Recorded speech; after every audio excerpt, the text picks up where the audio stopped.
മക്കൾക്ക് നല്ല വിദ്യാഭ്യാസം നൽകണം, പ്രത്യേകിച്ച് ഖുർആൻ നല്ലോണം പഠിപ്പിച്ചു കൊടുക്കണം എന്നാണ് ഖുതുബയിൽ നിങ്ങളെ ഓർമ്മപ്പെടുത്തിയിട്ടുള്ളത്.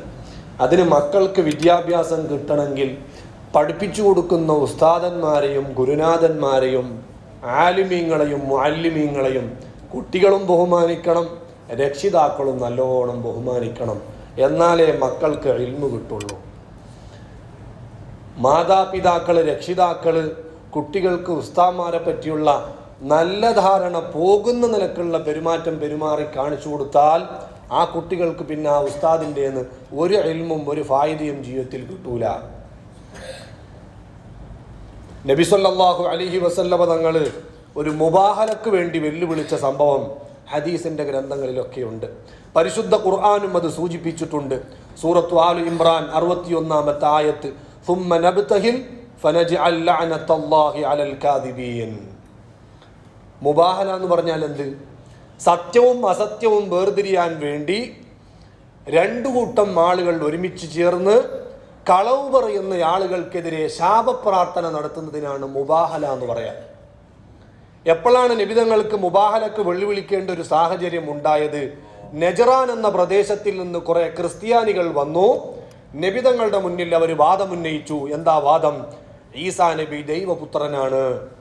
നബി സല്ലല്ലാഹു അലൈഹി വസല്ലം തങ്ങൾ അവർക്ക് തിരുത്തി കൊടുത്തു, ദൈവപുത്രനല്ല, ഈസാ നബി അള്ളാഹുവിന്റെ അടിമയാണ്, അള്ളാഹുവിന്റെ റസൂലാണ്.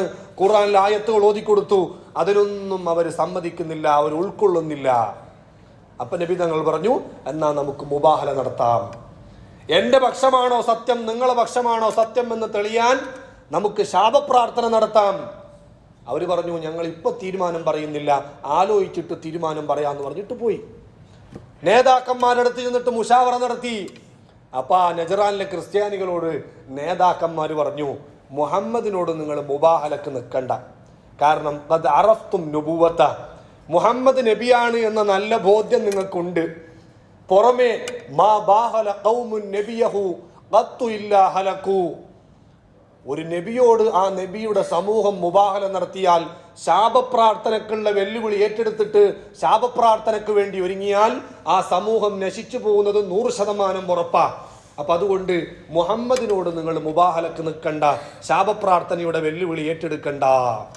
അങ്ങനെ അവർ തടി സലാമത്താവാൻ വേണ്ടി നബി തങ്ങളുടെ അടുത്തേക്ക് വന്നിട്ട് ചില കരാറുകളിലെല്ലാം ഒപ്പിട്ടു. അങ്ങനെ എങ്ങനെയെങ്കിലും തടി ഊരി. മുബാഹലക്ക് അവർ സമ്മതിച്ചില്ല, വെല്ലുവിളിയിൽ നിന്ന് അവർ പിന്മാറി. അങ്ങനെ അവർ പിന്മാറി പോകുന്ന സമയത്ത് നബി സല്ലല്ലാഹു അലൈഹി വസല്ലമ തങ്ങൾ പറയുന്നൊരു വാക്കുണ്ട്. അതാണ് എൻ്റെ വിഷയം. നബി സല്ലല്ലാഹു അലൈഹി വസല്ലമ തങ്ങൾ പറയാ, എങ്ങാലും അവർ എൻ്റെ വെല്ലുവിളി ഏറ്റെടുത്ത് എൻ്റെ മുന്നിൽ വന്നിട്ട് ശാപപ്രാർത്ഥനക്ക് അനുവാദം തന്നിട്ട് ഞാൻ പച്ചക്കള്ളം പറയുന്ന ക്രിസ്ത്യാനികൾക്കെതിരെ ഒരു ശാപപ്രാർത്ഥന നടത്തിയിരുന്നുവെങ്കിൽ ലം യബ്ഖ അലാ വജ്ഹിൽ അർളി നസ്റാനിയ്യുൻ ഇലാ യൗമിൽ ഖിയാമ, ക്രിസ്ത്യാനികൾക്ക് വംശനാശം വരുമായിരുന്നു. ഈ ലോകത്ത് ഖിയാമത്ത് നാൾ വരെ പേരിന് വരെ ഒരു ക്രിസ്ത്യാനി ബാക്കി ഉണ്ടാവൂലായിരുന്നു. എൻ്റെ പ്രാർത്ഥനയുടെ ദുരന്ത ഫലം, അത്രക്കും വലിയ സ്വാധീനം, അത്രയ്ക്കും വലിയ പ്രത്യാഘാതം എൻ്റെ ദുആ കൊണ്ട് ഉണ്ടാകുമായിരുന്നു എന്ന് നബി സല്ലല്ലാഹു അലൈഹി വസല്ലം തങ്ങൾ പറയുന്നുണ്ട്. അതെന്താ നമുക്ക് മനസ്സിലാക്കി തരുന്നത്? ഒരു നബിയുടെ പ്രാർത്ഥന എന്ന് പറയുന്നത് അത് ചെറിയ വിഷയമല്ല. ഒരു സമൂഹത്തെ ഒന്നടങ്കം നശിക്കാൻ മാത്രം ഒരു നബിയുടെ പ്രാർത്ഥനക്ക് പവറുണ്ട്. അത് തന്നെ ഉടനടി നശിച്ചു പോവുകയും ചെയ്യും. റബ്ബി ലാ തദർ അലൽ അർളി മിനൽ കാഫിരീന ദയ്യാറ, കാഫിരീങ്ങളിൽപ്പെട്ട ഒറ്റ ഒന്നിനെയും ഈ ഭൂമിയിൽ അവശേഷിപ്പിക്കരുത് റബ്ബേ എന്ന് നൂഹ് നബി ദ്വാരുന്നപ്പോൾ എന്താ ഉണ്ടായ?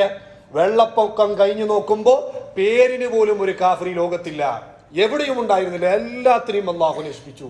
അത് നബിമാരുടെ പ്രാർത്ഥനയുടെ പവറാണ്.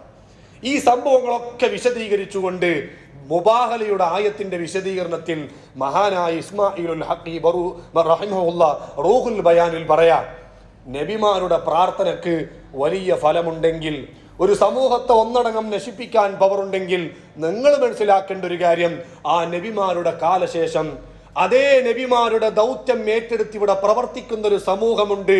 അതാണ് പണ്ഡിതന്മാർ, അതാണ് സ്വാലിഹീങ്ങൾ. അവരുടെ ഉത്തരവാദിത്തം എന്താ? നബി സല്ലല്ലാഹു അലൈഹി വസല്ലമ തങ്ങൾ ഇവിടെ പഠിപ്പിച്ചു വെച്ച ആ ദീൻ അടുത്ത തലമുറയിലേക്ക് കൈമാറലാണ്. ആ പണ്ഡിതന്മാരും ഇതുപോലെയാണ്. ആ പണ്ഡിതന്മാരെങ്ങാലും ആത്മാർത്ഥമായി ഒരാൾക്കെതിരെയോ ഒരു സമൂഹത്തിനെതിരെയോ പ്രാർത്ഥിക്കേണ്ട ഒരവസ്ഥ വന്നാൽ നബിയുടെ പ്രാർത്ഥന പോലെ തന്നെ ആ സമൂഹം ഒന്നടങ്കം ചിലപ്പോൾ നശിച്ചു എന്ന് വരാം.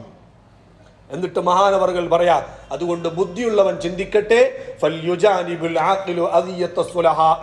നല്ല മനുഷ്യരെ, സ്വാലിഹീങ്ങളെ, ആലിമീങ്ങളെ ഉപദ്രവിക്കാതിരിക്കാൻ ബുദ്ധിയുള്ള എല്ലാ ആളുകളും വലിയ ജാഗ്രത പാലിച്ചോട്ടെ. കാരണം അങ്ങനെ ഏതെങ്കിലും ഒരു നല്ല മനുഷ്യനെ, ഒരു സ്വാലിഹായ മനുഷ്യനെ ആരെങ്കിലും ഉപദ്രവിക്കുകയോ അടിക്കുകയോ പരസ്യമായി ചീത്ത വിളിക്കുകയോ കുറ്റപ്പെടുത്തുകയോ ചെയ്തിട്ടുണ്ടെങ്കിൽ അതുകൊണ്ടുള്ള ദുരന്തം ആ ഉസ്താദിനോ ആ പണ്ഡിതനോ ആ മുഅല്ലിമിനോ ഗുരുനാഥനോ മാത്രമല്ല, ആരാണോ ആ തെറ്റ് ചെയ്തത് അവനിക്കാണ് അതിന്റെ തിരിച്ചടി. കാരണം പരിശുദ്ധ ഖുർആൻ പറയുന്നുണ്ട്, വലാ യഹീഖുൽ മക്റു സയ്യിഉ ഇല്ലാ ബി അഹ്ലി. കുതന്ത്രം മെനയുന്നവൻ, ചതിക്കുന്നവൻ, ആളുകളെ ദ്രോഹിക്കുന്നവൻ, ആ ദ്രോഹത്തിന്റെ പ്രത്യാഘാതം അത് ആദ്യം തന്നെ അനുഭവിക്കുന്നത് ആരാണോ ആ ദ്രോഹത്തിന് മുതിർന്നിട്ടുള്ളത് അവരാണ്. അതുകൊണ്ട് നമ്മൾ ആരെങ്കിലും അങ്ങ് തല്ലിയിട്ടും കുത്തിയിട്ടും അല്ലെങ്കിൽ ഉപദ്രവിച്ചിട്ടും നമ്മൾ പിന്നെ ഒരു പ്രശ്നമല്ലാതെ ഇങ്ങനെ നടന്നു പോവാം എന്നൊരിക്കലും ചിന്തിക്കേണ്ടതില്ല. നമ്മൾ ആരെയാണോ ഉപദ്രവിച്ചത് അവർ ആ ഉപദ്രവം അനുഭവിക്കുന്നതിനേക്കാളും 10 മടങ്ങ് നമ്മെ അത് ബാധിക്കുന്നുണ്ട് എന്ന് നമ്മൾ ആദ്യം തന്നെ മനസ്സിലാക്കണം. അതിന് ചില ഉദാഹരണങ്ങളും മഹാനവറുകൾ ഉദ്ധരിക്കുന്നുണ്ട്. പഴയകാലത്ത് വലിയൊരു മശായിഖന്മാരെ കൂട്ടത്തിൽപ്പെട്ടയാളായിരുന്നു കമാലുദ്ദീൻ. മഹാനവറുകളുടെ വലിയ വലിയ ചരിത്രങ്ങളൊക്കെ ചില ചരിത്ര ഗ്രന്ഥങ്ങളിലൊക്കെ കാണുന്നുണ്ട്. ആ കമാലുദ്ദീൻ എന്ന് പറയുന്ന ഷെയ്ഖ് ഒരു കവികളെല്ലാം ഒരുമിച്ച് കൂടിയ സദസ്സിലേക്ക് കയറി ചെന്നപ്പോ ആ കൂട്ടത്തിൽ ഒരു യുവാവായ ഒരു കവി ഉണ്ടായിരുന്നു. അയാൾ ഈ മഹാനെ കണ്ടപാടെ തന്നെ പല നിലക്കും അവഹേളിച്ചിട്ടും ആക്ഷേപിച്ചിട്ടും അദ്ദേഹത്തെ വളരെ മോശമായി ചിത്രീകരിച്ചുകൊണ്ട് പല കവിതകളും ഇങ്ങനെ പാടാൻ തുടങ്ങി. അപ്പൊ ആളുകളെല്ലാം മഹാനവറുകളോട് പറഞ്ഞു, നിങ്ങൾ ബേജാറാക്കണ്ട, കാരണം അവൻ കള്ളുടിച്ചിട്ടാ വന്നത്. എന്നാലും അയാൾ നിർത്തുന്നില്ല. പിന്നെയും പിന്നെയും ഇങ്ങനെ ആക്ഷേപിച്ചും കുറ്റപ്പെടുത്തിയിട്ടും കമാലുദ്ദീൻ റഹ്മത്തുള്ളാഹി അലൈഹിയെ പറ്റി ഇങ്ങനെ കുറ്റപ്പെടുത്തിയിട്ട് പാട്ടുപാടുക. ദീർഘനേരം ഇത് നീണ്ടു നിന്നു. എത്രത്തോളം? മുൽഹിദ് എന്ന പ്രയോഗം വരെ മഹാനവറുകളെ പറ്റി നടത്തി. മുൽഹിദ് എന്ന് പറഞ്ഞാൽ യുക്തിവാദി. ഇതെല്ലാം കൂടി മഹാനവറുകൾക്ക് താങ്ങാൻ കഴിഞ്ഞില്ല. ശക്തമായ വേദന മനസ്സിൽ അനുഭവപ്പെട്ടു. അതേ സദസ്സിൽ വെച്ച് ആ പാട്ടുപാടുന്നവനിക്കെതിരെ പ്രാർത്ഥിച്ചപ്പോൾ പാട്ടുപാടിക്കൊണ്ടിരിക്കുന്നതിന്റെ ഇടയിൽ കൂടി തന്നെ അയാൾ മരിച്ചിട്ടങ്ങ് വീണു. ഇസ്മായിലുൽ ഹഖി റഹ്മത്തുള്ളാഹി അലൈഹി റൂഹുൽ ബയാനിൽ ഉദ്ധരിക്കുന്നുണ്ട്. പാട്ടുപാടുന്നതിന്റെ ഇടയിൽ കൂടി ഒന്ന് പ്രാർത്ഥിച്ചിട്ടേ ഉള്ളൂ, പ്രാർത്ഥന തീരുന്നതിന് മുമ്പേ ആളങ്ങ് മയ്യത്തായിട്ട് വീണു. നിങ്ങൾ ആലോചിക്കണം, നല്ല മനുഷ്യന്മാരുടെ പ്രാർത്ഥനയുടെ ഒരു ഫലം എത്രയാണ്. അപ്പൊ മാതാപിതാക്കള് മക്കൾക്കെതിരെ ദ്വാരന്നാൽ ഉത്തരം കിട്ടൂ എന്ന് പറയലില്ലേ, അതേപോലെ തന്നെയാണ്. എന്നല്ല അതിനേക്കാളും സ്ട്രോങ് ആണ് പഠിപ്പിക്കുന്ന ഉസ്താദന്മാർ, ഗുരുനാഥന്മാർ, അധ്യാപകന്മാർ. അവർ മനസ്സറിഞ്ഞിട്ട് കുട്ടികൾക്കെതിരെ പ്രാർത്ഥിച്ചു പോയാൽ അത് മാതാപിതാക്കളെ പ്രാർത്ഥന ഫലിക്കുന്നതിനേക്കാളും പെട്ടെന്ന് ഫലിച്ചേക്കും. നബി സല്ലല്ലാഹു അലൈഹി വസല്ലം തങ്ങൾ പറഞ്ഞില്ലേ, സലാസു ദഅവാത്തിൻ മുസ്തജാബാത്ത്, 3 പ്രാർത്ഥനക്കുത്തരമുണ്ട്. അതിലൊന്ന് ദഅവത്തിൽ വാലിദി അലാ വലദി, മാതാപിതാക്കൾ മക്കൾക്കെതിരെ പ്രാർത്ഥിക്കുന്ന പ്രാർത്ഥനയാണ്. അബദ്ധത്തിൽ പോലും നമ്മളെ മക്കൾക്കെതിരെ പ്രാർത്ഥിച്ചു പോകരുത്. ആ ഹദീസ് വിശദീകരിക്കുന്നുണ്ട് മഹാനായ ഇബ്നു റസലാൻ തങ്ങൾ അബൂദാവൂദിന്റെ ശറഹിൽ. എന്നിട്ട് മഹാനവറുകൾ പറഞ്ഞു, നബിതങ്ങൾ പറഞ്ഞു വെച്ചത് മാതാപിതാക്കളുടെ കാര്യമാണെങ്കിലും വൽ മുഅല്ലിമു ഫീ മഅനൽ വാലിദ്, അറിവ് പഠിപ്പിച്ചു കൊടുക്കുന്ന അധ്യാപകന്മാർ, മുഅല്ലിമീങ്ങൾ, അവരും മാതാപിതാക്കളുടെ അതേ സ്ഥാനത്താണ്. മാതാപിതാക്കളുടെ പ്രാർത്ഥനയ്ക്ക് ഉത്തരം കിട്ടുന്നത് പോലെ തന്നെ ശിഷ്യന്മാർക്കെതിരെ ഉസ്താദന്മാരോ അധ്യാപകന്മാരോ പ്രാർത്ഥിക്കുന്നുണ്ടെങ്കിൽ ആ പ്രാർത്ഥനക്കും അതുപോലെ ഉത്തരം കിട്ടും. ബൽ അഅലം എന്നല്ല, മാതാപിതാക്കളുടെ പ്രാർത്ഥനയെക്കാളും ഗൗരവമേറെയാണ്, ഗുരുതരമാണ് അധ്യാപകന്മാരുടെയും ഉസ്താദന്മാരുടെയും മുഅല്ലിമീങ്ങളുടെയും പ്രാർത്ഥനയ്ക്ക്. കാരണം അതിന് ഉപോത്ബലകമായി, അതിന് പിന്തുണയായിട്ട് മഹാനവറുകൾ പറയുന്നുണ്ട്, മാതാപിതാക്കളെക്കാളും വലിയ മഹത്വം ഒരു കുട്ടിയെ സംബന്ധിച്ചിടത്തോളം അവൻ്റെ അധ്യാപകനുണ്ട്, മുഅല്ലിമിനുണ്ട് എന്ന് ചില മഹാന്മാർ പറഞ്ഞു വെച്ചിട്ടുണ്ട്.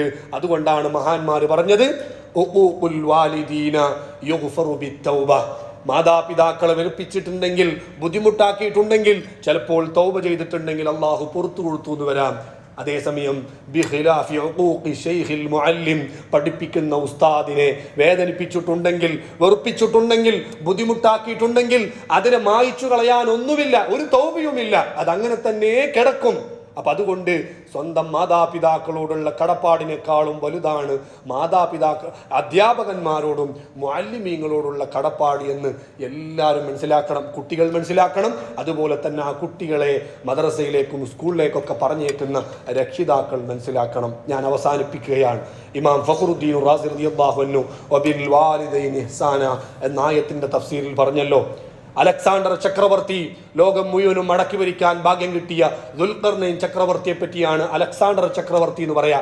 മഹാനവറുകളോട് ആരോ വന്നിട്ട് ചോദിക്കുന്നുണ്ട്, ഉസ്താദുക അഅലമു മിന്നതൻ അലൈക് അം വാലിദുക്, നിങ്ങൾക്ക് ഏറ്റവും കൂടുതൽ ഉപകാരം ലഭിച്ചിരിക്കുന്നത്, ആ ഉപകാരം ലഭിച്ചതിന്റെ പേരിൽ നിങ്ങൾ ഏറ്റവും കൂടുതൽ കടപ്പെട്ടിരിക്കുന്നത് നിങ്ങളുടെ പിതാവിനോടാണോ നിങ്ങളുടെ മുഅല്ലിമായ ഉസ്താദിനോടാണോ എന്ന് ചോദിക്കുമ്പോൾ അലക്സാണ്ടർ ചക്രവർത്തി പറയുന്നുണ്ട്, അൽ ഉസ്താദു അഅലമു മിന്ന, എൻ്റെ ഉസ്താദാണ് എനിക്ക് ജീവിതത്തിൽ ഏറ്റവും ഉപകാരം ചെയ്തിട്ടുള്ളത്.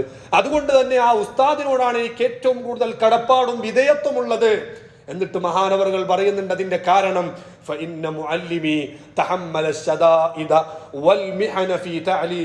എന്നെ പഠിപ്പിക്കാൻ എൻ്റെ ഉസ്താദ്, എൻ്റെ അധ്യാപകൻ, എൻ്റെ മുഅല്ലിം എത്ര പ്രയാസങ്ങളാണ്, എത്ര കഠിനാധ്വാനമാണ് വരുന്നത്, എത്രയാണ് പരീക്ഷണങ്ങൾ സഹിക്കുന്നത്. അതേസമയം എൻ്റെ വാപ്പയാണെങ്കിലോ ഇൽമിന്റെ വെളിച്ചത്തിലേക്കാണ് എൻ്റെ അധ്യാപകൻ എന്നെ ഉയർത്തിക്കൊണ്ടുപോയിട്ടുള്ളത്. എൻ്റെ വാപ്പയാണെങ്കിലോ എനിക്കൊരുപാട് അനുഗ്രഹങ്ങൾ ചെയ്തിട്ടുണ്ട്, ശരിയന്യ.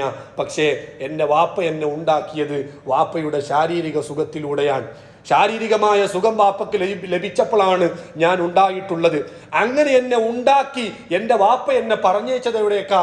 ഇലാ ആഫാത്തിൽ കൗനി വൽ ഫസാദ്, ഒന്നിനും കൊള്ളാത്ത ഈ ലോകത്തേക്കാണ്. എൻ്റെ ഉസ്താദ് എന്നെ കൊണ്ടെത്തിക്കുന്നതോ എല്ലാത്തിനും പറ്റുന്ന സ്വർഗത്തിലേക്കാണ്. രണ്ടും തമ്മിൽ എത്രയാ വ്യത്യാസം. അപ്പോൾ അതുകൊണ്ട് തന്നെ എൻ്റെ വാപ്പയേക്കാൾ എനിക്ക് ഏറ്റവും പ്രധാനം, ഏറ്റവും എനിക്ക് ഉപകാരം ചെയ്തിട്ടുള്ളത് എൻ്റെ ഉസ്താദാണ് എന്ന് ദുൽഖർനൈൻ ചക്രവർത്തി പറഞ്ഞത് ഇമാം റാസി റളിയല്ലാഹു അൻഹു ഉദ്ധരിക്കുന്നുണ്ട്. ഇതിൻ്റെ ഒന്നും അർത്ഥം മാതാപിതാക്കൾ ആരും മെയിൻഡാക്കണ്ടെന്നോ അവർക്കൊന്നും ചെയ്യണ്ടെന്നോ ഒന്നുമല്ല. അതൊക്കെ വേണം. പക്ഷേ എപ്പോഴും അതിനേക്കാളും നമുക്ക് നമ്മുടെ ഉസ്താദന്മാരും അധ്യാപകന്മാരും പ്രധാനപ്പെട്ടതാണ് എന്ന ചിന്ത വേണം. മക്കൾക്ക് ആ ചിന്ത നമ്മളെപ്പോഴും ഇട്ടുകൊടുക്കണം. ഒരിക്കലും ആരോടും ദുൽമ ചെയ്യാൻ പാടില്ല. നിങ്ങൾ അറിഞ്ഞിട്ടുണ്ടാവും, എല്ലാവരും കണ്ടിട്ടുണ്ടാവും, ഒരു ഉസ്താദിനെ അടിക്കുന്ന വീഡിയോ ഇങ്ങനെ എല്ലായിടത്തും പ്രചരിപ്പിക്കുന്നുണ്ട് എല്ലാവരും. നമ്മളും പിന്നെ ശ്രദ്ധിക്കണം. അങ്ങനെ ഒരാളെ ഭാഗത്തിൽ നിന്ന് ഒരു ഉസ്താദിനെ തല്ലുകയോ ചീത്ത വിളിക്കുകയോ ഒക്കെ സംഭവിച്ചിട്ടുണ്ടെങ്കിൽ തന്നെ എല്ലാവരും കയറി അയാളെ സോഷ്യൽ മീഡിയയിൽ അയാൾക്കെതിരെ കൂട്ടം ചേർന്ന് ആക്രമണം നടത്തിയിട്ട് ആ നാട്ടുകാർക്കും മോശം, അയാൾക്കും മോശം, അയാളെ കുടുംബത്തിനും മോശം, എല്ലാം കൂടി ഒരു ഇസ്ലാമിനെ തന്നെ ആളുകളെ കൊണ്ട് പറയിപ്പിക്കുന്നതിലൊക്കെ ആക്കാനും പാടില്ല. ഇപ്പം അങ്ങനെയാണ് നടന്നുകൊണ്ടിരിക്കുന്നത്. ഒരു സംഭവം നടന്നുപോയി, അതങ്ങ് സോഷ്യൽ മീഡിയ ഏറ്റെടുത്തു, എല്ലായിടത്തും ഇതന്നെ ചർച്ച ചെയ്യുക, ഇതിനെന്നെ അങ്ങ് പ്രചരിപ്പിക്കുക. അതൊന്നും ഒരു പക്വതയുടെ ഭാഗമല്ലല്ലോ. നമുക്ക് എല്ലാത്തിനും നമ്മുടെ നേതാവായ മുഹമ്മദ് റസൂലുള്ളാഹി സ്വല്ലല്ലാഹു അലൈഹി വസല്ലം തങ്ങൾ കാണിച്ചു തന്ന എത്ര നല്ല മാതൃകയുണ്ട്. നബി തങ്ങളോട് വരെ ഇതിനേക്കാളും ഗൗരവത്തിൽ സ്ട്രോങ്ങിൽ പെരുമാറിയ സംഭവങ്ങൾ ഹദീസിലുണ്ട്, സ്വഹീഹുൽ ബുഖാരിയിലുണ്ട്. നബി തങ്ങൾ ഒരാൾക്ക് കടം വീട്ടാനുണ്ടായിരുന്നു. അയാൾ വന്നിട്ട് നബി തങ്ങളോട് വളരെ സ്ട്രോങ്ങിൽ സംസാരിക്കുന്നുണ്ട്. സ്വഹീഹുൽ ബുഖാരിയിൽ തന്നെയുള്ള പ്രയോഗം വളരെ ഖലീലായി, വളരെ സ്ട്രോങ്ങിൽ നബി തങ്ങളോട് സംസാരിക്കുന്നുണ്ട്. എത്രത്തോളം ഇയാളുടെ ഈ സ്ട്രോങ് കണ്ടിട്ട് നബി തങ്ങളുടെ സ്വഹാബത്ത് മുഴുവനും കൂട്ടം കൂടി അവർ തീരുമാനിച്ചു, അയാൾ എന്ന് പെരുമാറിയാലോ, 4 കൊടുത്തിട്ട് വിട്ടാലോ. ആരോടാണ് ഇയാൾ ഈ സ്ട്രോങ്ങിൽ സംസാരിക്കുന്നത്? ലോകത്തിന്റെ നേതാവിനോടല്ലേ. അങ്ങനെ പദ്ധതി ഇട്ടുകൊണ്ടിരിക്കുമ്പോൾ സ്വഹാബത്തിനെ വിളിച്ചിട്ട് നബി തങ്ങൾ പറഞ്ഞു, ദഉ, വേണ്ട, വിട്ടേക്ക്, അയാളെ നിങ്ങൾ വിട്ടേക്ക്, ഒന്നും ചെയ്യണ്ട. ഞാൻ അയാൾക്ക് കടം വീട്ടാനുണ്ടല്ലോ, അപ്പൊ അതുകൊണ്ട് തന്നെ അയാൾക്ക് എന്നോട് സംസാരിക്കാനുള്ള റൈറ്റും ഉണ്ടല്ലോ, അതുകൊണ്ട് അയാൾ സംസാരിച്ചോട്ടെ എന്ന് പറഞ്ഞിട്ട് ഒന്നും ചെയ്യാതെ, മറ്റുള്ളവരെ കൊണ്ടൊന്നും ചെയ്യിപ്പിക്കാതെ അയാൾക്ക് മാപ്പ് കൊടുത്ത സംഭവം സ്വഹീഹുൽ ബുഖാരിയിലില്ലേ. അതല്ലേ നമ്മൾ മാതൃകയാക്കേണ്ടത്. ഒരാൾ ഒരു തെറ്റ് ചെയ്തു, ഒരാൾ അടിച്ചു, അല്ലെങ്കിൽ തല്ലി, അല്ലെങ്കിൽ മറ്റെന്തെങ്കിലും വൃത്തികേട് ചെയ്തു, അതിങ്ങനെ ഒട്ടാകെ എല്ലായിടത്തും പ്രചരിപ്പിച്ച് അതിനെ ആകെ വഷളാക്കുന്നതിനേക്കാൾ ഇനി ആർക്കും അങ്ങനെ ഒരു അക്രമം നടക്കാതിരിക്കാനുള്ള പദ്ധതികൾ രൂപീകരിക്കുക, ചെയ്തു പോയ അക്രമിയെ വരെ നന്നാക്കാനുള്ള എന്തെങ്കിലും പുതിയ പദ്ധതികൾ കണ്ടെത്തുക എന്നല്ലാതെ ഇതിനിങ്ങനെ ചൊറിഞ്ഞു മാന്തി വഷളാക്കുന്നത് ഒരിക്കലും നമ്മുടെ രീതിയല്ല എന്നും കൂടി നമ്മൾ മനസ്സിലാക്കണമെന്ന് ഓർമ്മപ്പെടുത്തി ഞാൻ അവസാനിപ്പിക്കുകയാണ്. അല്ലാഹു സുബ്ഹാനഹു വ തആല ഈ സമുദായത്തെ ഇസ്സത്തിൽ നിന്ന് ഇസ്സത്തിലേക്ക് ഉയർത്തട്ടെ. അല്ലാഹുമ്മ സ്വല്ലി അലൻ നബിയിൽ മുസ്തഫ.